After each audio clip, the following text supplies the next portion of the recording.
Le Liban traverse aujourd'hui une crise économique, sanitaire et environnementale de grande ampleur. 82% de la population libanaise vit sous le seuil de pauvreté.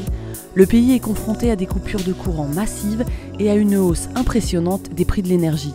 Le Liban connaît aujourd'hui une pénurie d'électricité absolument dramatique. Figurez-vous qu'il y a à peu près 1 heure d'électricité par jour et qu'évidemment pour faire tourner des stations d'épuration ou des usines de tri ou de transformation de déchets, il faut un peu plus qu'1 heure d'électricité par jour. Nous avons des problèmes dans tous les domaines, pratiquement, dans l'assainissement, dans les déchets, dans l'électricité, dans l'eau, dans les transports en commun. Donc c'est malheureux de le dire, mais c'est la vérité.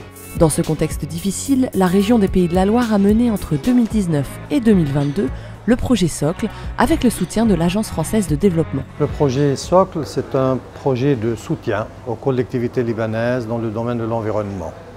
Donc c'est des formations, bien sûr, pour les élus, pour des fonctionnaires municipaux. La région, via Socle, a soutenu 40 municipalités libanaises dans la mise en place de projets environnementaux. 12 projets pilotes ont été retenus. Ils s'intéressent à la transition écologique, à la gestion des déchets et à la qualité de l'eau et de l'air. Le budget total du projet Socle est d'environ 1 million d'euros. 70% ont été financés par l'Agence française de développement et 20% par la région. Nous avons le sentiment, à la région des Pays de la Loire, que nous avons la capacité à transmettre des savoirs en matière de formation ou de réalisation.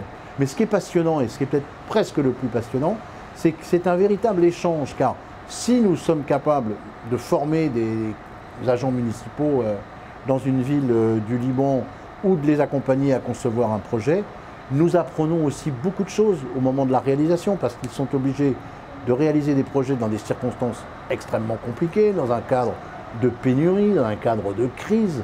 Et on voit bien que personne, et à l'heure où je parle, ça prend du sens, personne n'est à l'abri de crise. Les 12 projets pilotes portés par les municipalités libanaises ont bénéficié d'un accompagnement spécifique de la région. C'est le cas de la municipalité de Zarlé, située à quelques kilomètres de la frontière syrienne, à l'est du pays. Ici, l'arrivée massive de réfugiés a augmenté la pression énergétique, la pollution des sols et la production de déchets. Au Liban, la moitié des déchets produits se retrouvent dans 940 décharges sauvages et cette pollution impacte la qualité de l'eau. Il n'y a ni ramassage ni collecte et chacun doit trouver sa propre solution. Donc on est reparti vers la décentralisation de la gestion des déchets. Les municipalités au niveau local proposent à travers Socle des solutions pour améliorer l'état environnemental du pays. L'usine de traitement des déchets de Zarlé en est un bon exemple. Actuellement, elle utilise des générateurs au diesel pour fonctionner. Le but donc de notre projet, c'est de remplacer le diesel par l'énergie renouvelable, l'énergie solaire. Le centre d'enfouissement de Zarlé, c'est le poumon qui fait respirer tous les citoyens parce que ça englobe aussi 26 municipalités d'à côté.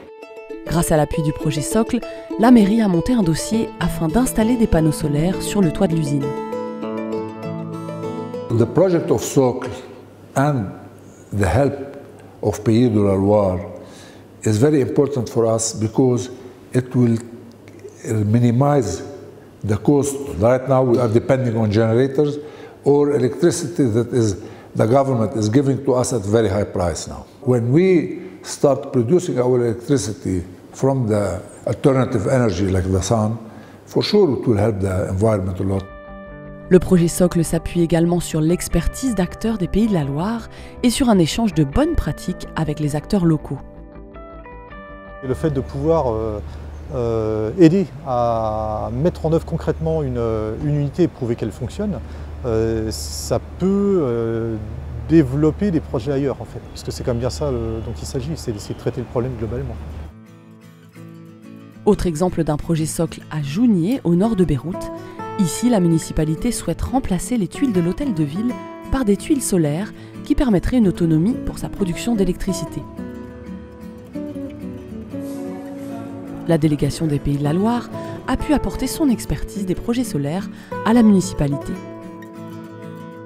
On les a rencontrés, on les a accompagnés, les a informés sur ce qu'on peut faire, ce type de projet, répondre à leurs questions, les rassurer parce que ce n'est pas des projets classiques et leur montrer qu'on peut leur apporter des solutions techniques et ensuite leur apporter des solutions de financement auprès des bailleurs internationaux. C'est des gens qui sont très intéressants parce qu'on est sur une réponse aux besoins basiques de la collectivité, d'avoir simplement de l'électricité, là où dans notre quotidien en Pays de la Loire, on est plutôt sur de l'optimisation de l'économie de l'électricité. Là, c'est vraiment un besoin fondamental d'électricité.